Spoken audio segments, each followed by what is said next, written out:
Hi guys, my name is Aviva Martin and I run a podcast called Visionaries for IDC Radio.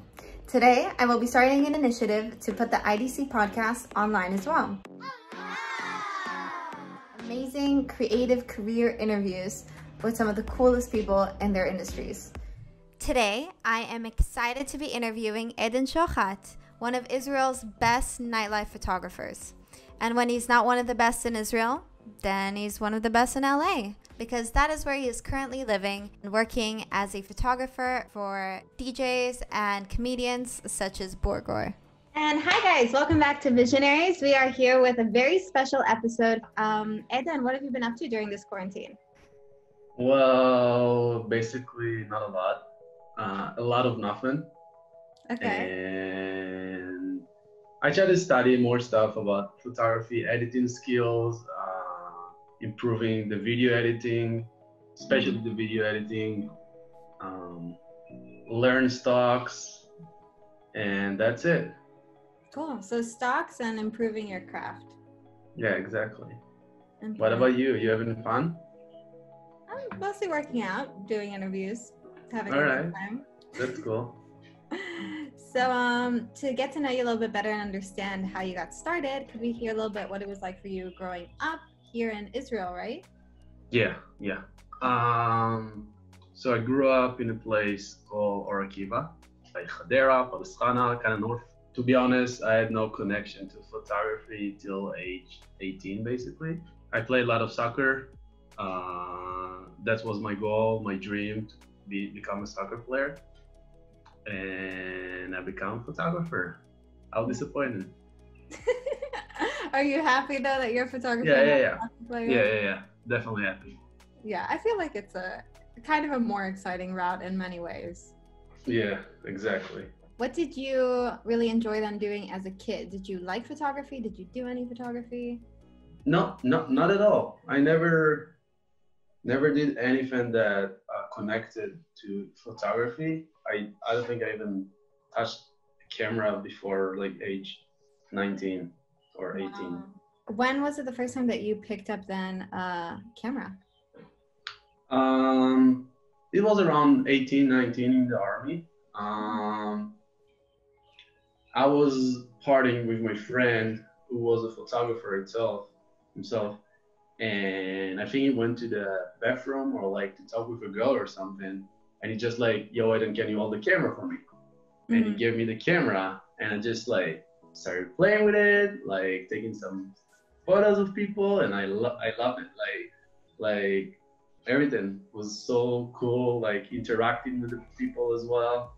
That was the most exciting part, to be honest. And from there, he taught me, like a few days later, he taught me a few stuff about like the shutter speed, the aperture, and like all those like nerdy stuff, which took me like at least 2 years to learn it like completely, you know? It took me a lot of time to learn the nerdy stuff, but yeah, that's it. So when you were learning, was this independent? Was this the internet? Was this your friend? Was that someone else? Yeah, mostly my friend, the one who actually like got me into photography. And the internet, I usually like just learn only for like editing stuff, finding cool presets that I can edit the photos with. Yeah, and just playing with the camera a lot. I shot cats, people, everything that I could. Cats and people. Yeah, exactly. So did you know you wanted to make this a job, or did you just keep doing it? How did that kind of escalate? As a soldier in the army, you know, you don't make a lot of money, right? Yeah. So I used to take photos on the weekend when I got back, when I didn't like stay in the base. I used to take photos at like parties.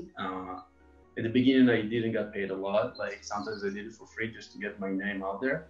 And after that, yeah, I started to get money. It was good money for like a soldier. And that's how I bought my first camera for like 8K, I think so, 8,000 shekels. and that was like, wow, that was a lot back in the days. Like, yeah, like I used to have a cash all of it, and I just give it to the guy, and I was like, oh my god, I can't believe I'm spending that much for a camera. I know. I was Where like, did you wow. buy it? In Or Akiva? No, it was like a second hand from like a person. Okay. Yeah, yeah. Cool. And do you remember your first gig? The first time you got paid to shoot? Yeah, it was kibbutz party on the beach or something, like something very hippie, Yeah. very fun though. I mean, as long as you had fun and you made money, so Yeah. Not a lot, but yeah. double whammy.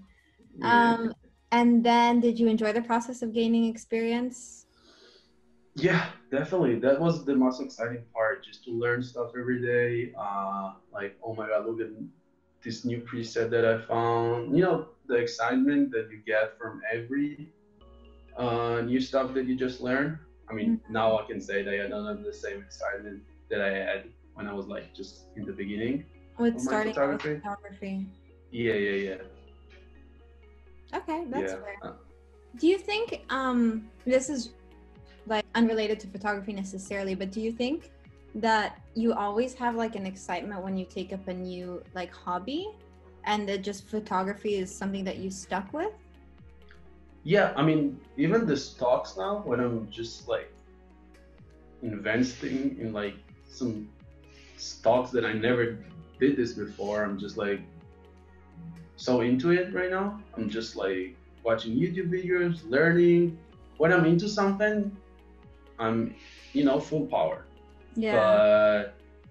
But if I don't like it, like the first day, I'm just like, that's not me, Yeah. You know? Okay, I can feel that. That's pretty cool. Yeah. So what do you do as the photographer that you are now? Do you do photos, videos, editing for both, scheduling? Do you do your own marketing? Like, how does your job actually look like? Yeah, basically, yeah, what you said was the correct answer. I do photos, videos, editing. I mean, marketing, kind of like putting myself out there. Instagram, Facebook, even TikTok now. And yeah, that's what I do. Do you think it's necessary as a photographer to have a website and a social media and all these things? I think social media is more important than a website those days, because like I don't think someone you know yourself that I have a website. I don't think you know that I have a website. No, I do not know Yeah, that. you see, but you know that like I have Instagram, and like you know my work through my social media, right? Yeah. You don't know my stuff through my website. Yeah, that's true. So like nobody goes to my website. I just send it sometimes to people when they're like requesting a portfolio or some stuff to see. So I'm sending them to my website because it just looks more professional than like sending Instagram. Yeah. That's why I think website is necessary, but social media is way more. Gotcha. So, how did your romance with Bulgul start? Okay. So I was shooting a lot of parties in the army. When I finished the army, 1 week later, I think so, I just took a flight to Toronto to visit one of my best friends, and I was there for like 3 months. I was shooting parties there, and in one of the parties, I saw that like Borgo is performing like the same weekend or something, and I was like, okay. I mean, I love him. I'm a huge fan. I want to get to him somehow. So I reached Yael, which is Borgo's sister. I reached her on Facebook. I sent her like a DM, like, hey, what's up? My name is Eden. I'm Israeli. Makore, all this stuff. And I would love to shoot your brother, I would love to film his show. Yeah. And she's like, yeah. She gave me Borgo's manager number. I texted him and we like did the thing, and this is the first time I filmed Borgo. And it was fun, it was very like, it was like, wait, are you Israeli? What are you doing in Toronto? It was so random. I was like talking in Hebrew suddenly, and then it was like, wait, what? because it was still like very fresh, you know. Yeah. It was still like very fresh in the scene. Yeah. Yeah. So you were always very much gravitating towards nightlife, and is it specifically like trap, dubstep kind of vibes, or is it just like any kind of nightlife? I would say any kind of nightlife those days, but I always used to have like I shoot techno a lot, and it's so boring, you know. Mm-hmm. Like compare like shooting dubstep shows and like EDM, like Tomorrowland, you Yeah. know. Yeah. Do you have a pick for your favorite gig that you ever shot, or the most fun time that you've had? I think yeah, I think it was Kid Cudi in Los Angeles. That Mm. was one of my favorite festivals, like shows that ever shot. I was like 2 meters from him, like on the pit between the stage to the crowd, Yeah. and he was like above me, and he's my favorite. Like he's like my number one Oh, forever. so exciting. I remember I was like shooting, also filming with my phone just to remember this day, and I was like screaming. I was Oh. that this is like I can't believe it's happening. You know, it's I can't believe it. Like I grew Wow. up with him. You know. Yeah. That's really exciting. Yeah. How did you gain confidence in your abilities as a photographer? Um, I think through social media, you know, social media gives you a lot of uh, good response if you're good or bad. You know, sometimes it can be negative as well. Like something can be bad, like you think you're good because people love your photos, but Ooh. maybe you're like not such a good photographer. But Yeah. people just like nice to you or something. I don't know how to explain it, but Yeah. I feel like you can see who's like the best photographers on the field, and you try to like copy them. So you like if they're good and you like using the same techniques, the same presets, the same editing style, Mm. so you know that you're in a good spot somewhere on like Mm. on the levels over there. So that's kind of how I build my confidence as a photographer. You know, Hmm. I just learn from the best. Gotcha.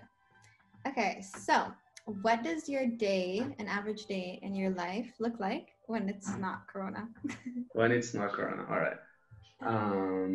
During the week, I don't have a lot of stuff. During the weekend though, it's busy. So I live in LA correctly. So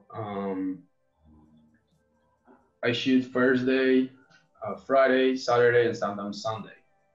So it's a very long weekend. Sometimes I have events like in the middle of the day as well. So like I get booked twice a day. Um, Usually I'm outside of LA as well. So like sometimes I'm going to like short like touring flights, like only for the weekend. I go to like Mississippi and then New York, and then I'm going back to LA, like 2 days stuff, you know. Um, During the week, I'm just editing the stuff, working on marketing, trying to do stuff. Is it a word to mouth kind of industry? Like if you're a I guess a musical performer, photographer in LA, is that mostly word to mouth or? Kind of like I would say it's pretty small industry, you know, like even here in Israel, you know, like the ravers in Israel, like Yeah. everyone knows everyone, right? Yeah. Yeah. Same in LA, like Really? everyone knows everyone. Yeah. So like if you're good, people know you're good. Huh. Interesting. Yeah, it's so small. You have no idea how small it is. LA? Really? So small. Like EDM industries in LA, it's like always the same people. Like if you go to this party, you know you're gonna see like the same people you're gonna see every time. Oh wow. Is Hmm. that specifically in EDM because it's such a community, or is that kind of I the think general feel? yeah, EDM is very like the same. The same people. I don't know why. Interesting. Huh. Yeah. I did not expect that. That's very cool. So what are some challenges that you face because of this line of work? Like, for example, I'm sure you had to leave your family and they're here in Israel and you live over there. Yeah, I mean that was a bummer. Um, but I think I prefer not to regret it in 50 years than staying in Israel and then regret it in 50 years, you know? I'm still like in this process of like experiencing myself and like I'm still young. I'm 29 soon, but I'm still like considered young, you know? I do want to have like kids soon though. I do want to like get married and have kids and so I need to think on the future, you know, like the near future. Okay.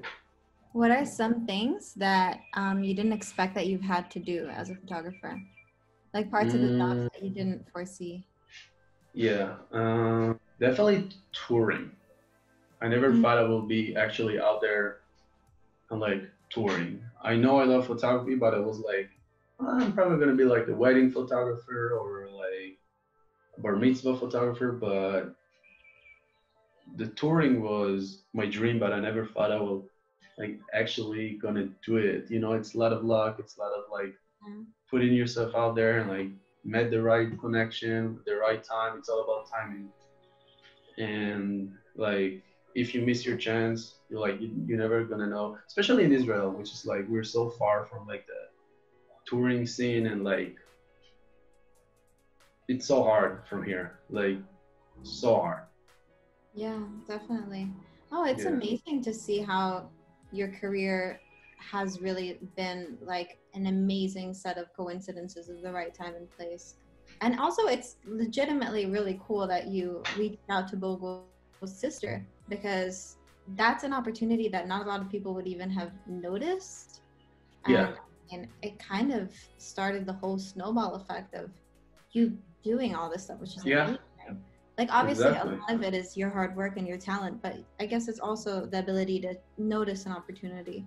Yeah, definitely. It's definitely the opportunity.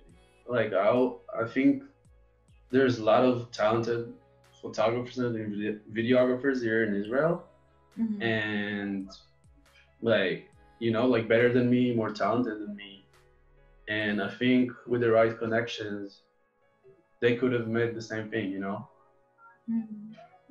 Yeah. Yeah. So how is the job different being in Los Angeles than it is being here in Israel? It's definitely more, I will say in Israel it's very small. You as well, like you know all the people. It's always like in the same spot, you know, always like this huge park in Tel Aviv or Park Ayarkon or whatever where they're doing the shows. I forgot. Yeah. And there. Yeah. In LA, you like one day you're in LA, the next day you're like in Arizona, and then you're like somewhere else, you know, in Canada. So it's very different the work there. Like it's very moving. You're not in the same place all the time. You move a lot.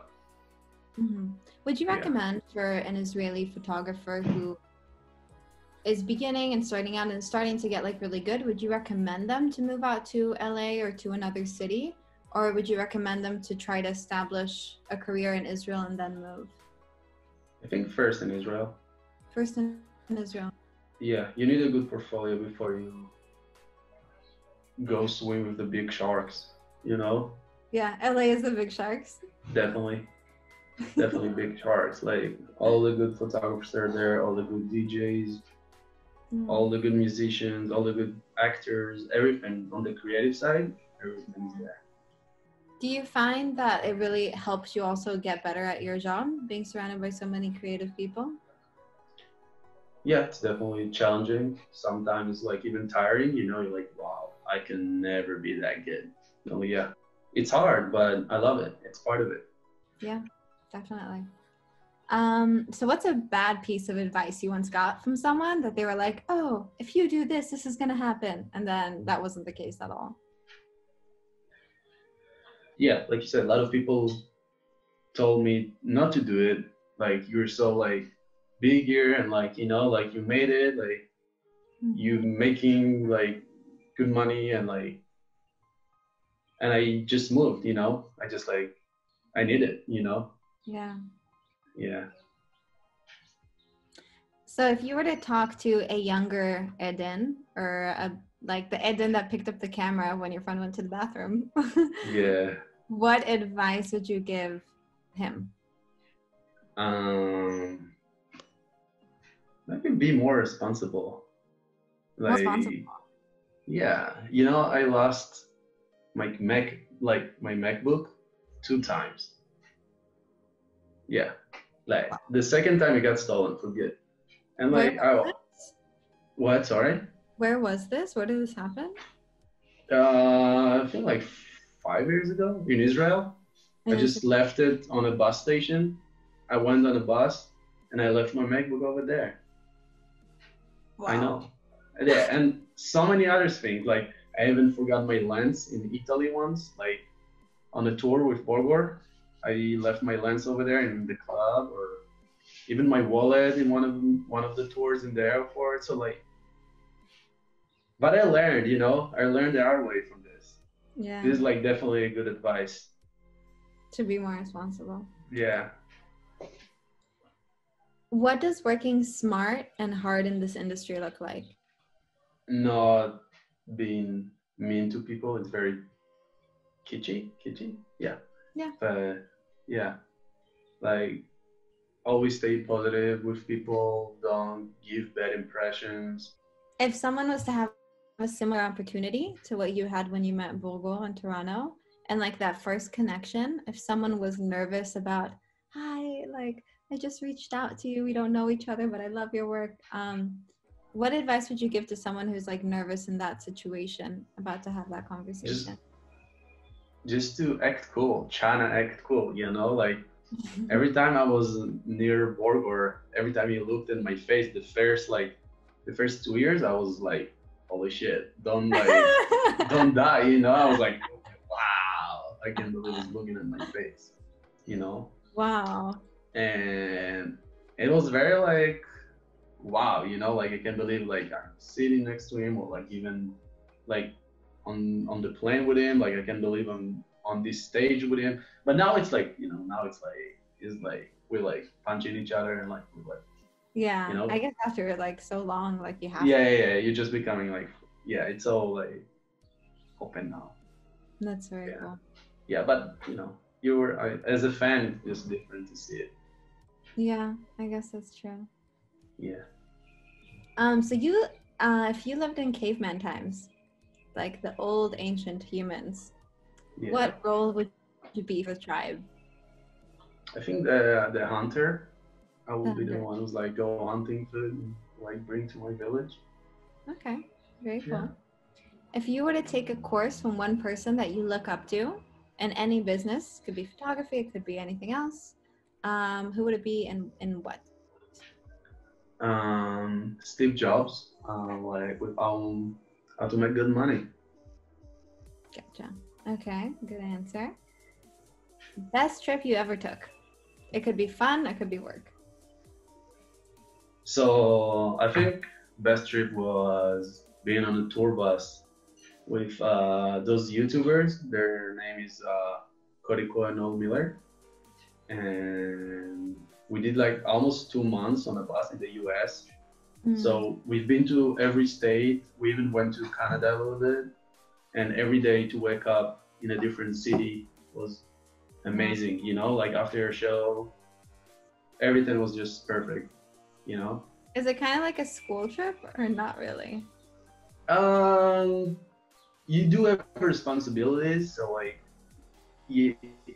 but I think it's even more funner, because like as an adult you have so many much more, like you do your own decisions, like school trip, you have like those annoying teachers like, yeah, don't go there, don't go there. Yeah. Then you have to like listen to the to the guide that like talk for like 45 minutes. That's true. So that was, how long was that tour? So we've been on I've been to 2 tour buses with them. Once was almost 2 months, and the other one was 3 weeks. Wow. Yeah. And with Borgor, you've also done tours inside the US and outside the US. Yeah. So with Borgor, I did another 2 tour buses, which were long as well. And the Europe we're doing with like flights, only flights. Gotcha. Europe we're doing only flights. Inside the US usually it's like buses when it's like long tours. When it's like only weekend tours, it's flights. Which is better, bus or flights for Definitely tour? bus. Way more Bus. fun. How is Yeah. it Oh my God. sleeping in a bus with all the little beds like in Asia, and then you just Yeah. wake Yeah. up and you're next to everyone? Yeah. It's like small bed. It's like like a cabin, you know, and it's like three beds on top of each other, and then three tops on top of each other, and then three, and then three. So like overall, there's like 12, I think. So it depends on the bus. Yeah, wow, that's And really big as a bus. it's huge. It's huge. Wow. And you have like the lounge in the back, and you have like a living room, and you have a shower, you have a restroom, you have kitchen. Huh. A lot of fun. Is that also the photographer, the DJ, or the performers, and the light and sound and setup Yeah. people? Yeah. Tour manager, photographer, sometimes videographer as well. The comedians or like the DJs and the lighting guy, the visual guy, their Right. girlfriends sometimes. Yeah, fair game. Yeah. Favorite gig you would want to relive? I think Tomorrowland, when I was like behind this main stage with Steve Aoki and Morgor, that was fun. That was like, I also was still new to the scene, so I was like very like, wow, like everything was just like, wow, After a while, you're just like, that's cool, but I've been here. But the first time was amazing. So how's the backstage at Tomorrowland like for us obsessed Tomorrowlanders? It's huge. It's like so big. Steve Aoki was obviously behind the stage, and you need to like climb to get to the stage, like.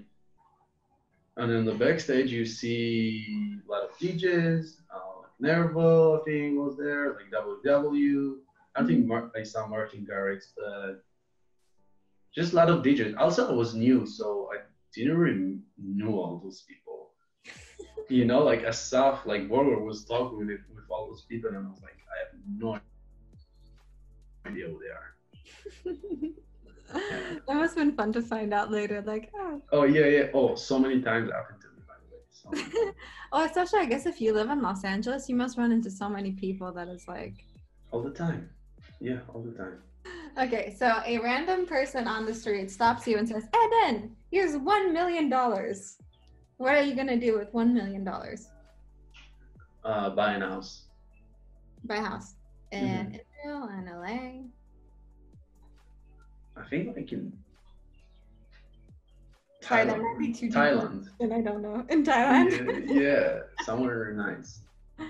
Gotcha. House in Thailand. How much of your success do you attribute to luck, and how much do you attribute to hard work?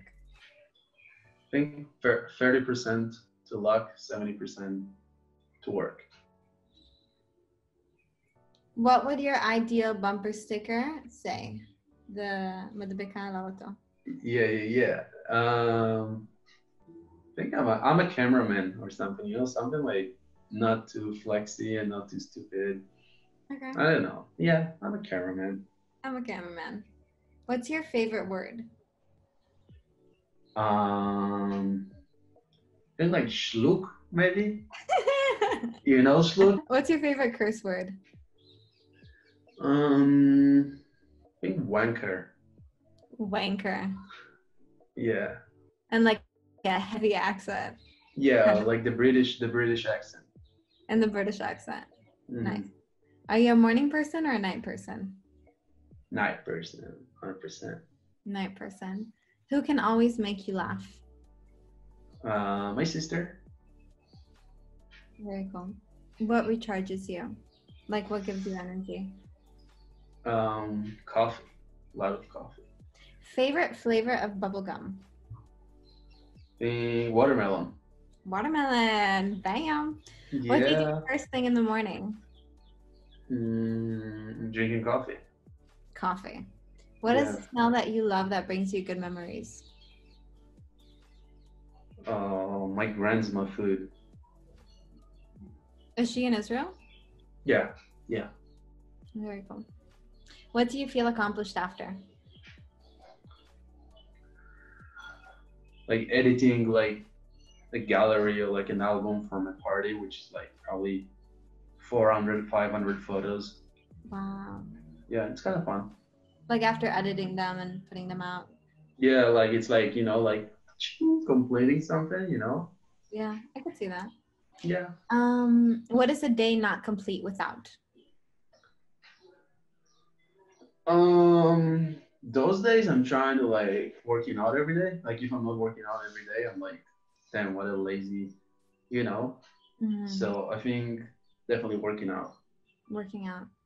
If you have one motto you'd like to live your days by, or a quote that you really admire, what would it be? Oh my God, can you help me with this? Your answer also could be, oh my God.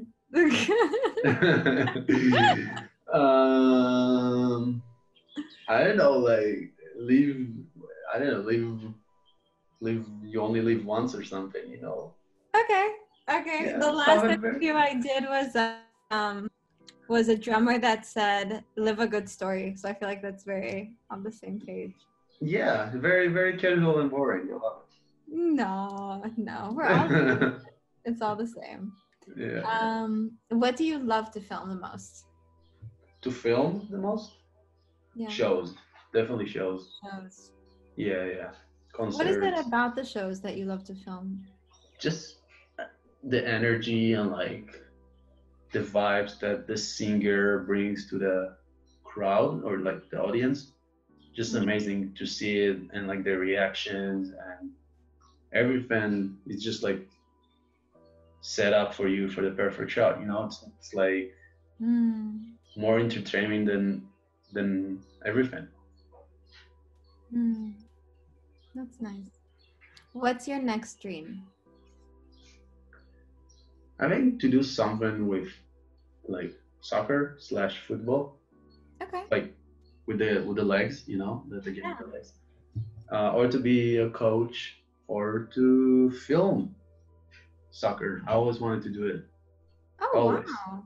Filming soccer. Yeah. That's amazing. That would combine your adult and childhood dream. I know. That's what I'm always saying. Like that would be the perfect thing for me. But oh my God. I'm not doing the step yet. I need motivation. Well, I'm sending you motivation, Ed, and you got this. After Thank Corona, you're the best camera, nightlife, and store photographer out there. I wish, but remind me every day to do it, please. Okay, when Corona ends, I'll text you. Okay, thank you. Don't forget your dream, man. Exactly. Yeah. Okay. Well, that concludes the interview. Thank you so much, Eden. Thank you, Lila. And yeah, have a great rest of your quarantine. Hopefully it goes well. Well, stay home. Yeah. And see you guys next time. Bye. Bye-bye.